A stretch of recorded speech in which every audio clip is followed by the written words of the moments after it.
আজকে হচ্ছে বাড়িতে হচ্ছে বেলের শরবত বানাচ্ছে মা। আজকে খুব প্রচন্ড গরম পড়েছে, তো তাই সকাল সকাল ভাবলো যে আমাদের সকালবেলা ব্রেকফাস্ট কমপ্লিট হয়ে গেছে, তো এখন ভাবলো যে তাহলে চলো অল্প করে বেলের শরবত বানিয়ে নিই, সবার এক গ্লাস করে খাওয়া হয়ে যাবে, তার জন্য এখানে সমস্তটা বানাচ্ছে।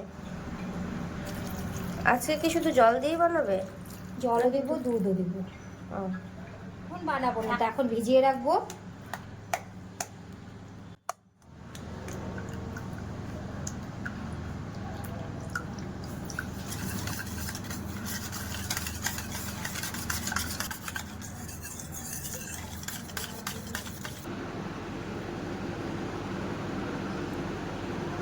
দারুণ হয়েছে। আর এই বেলের শরবত না, সত্যি কথা বলতে আমার কাছে দুধ দিয়ে করলেই বেশি ভালো লাগে।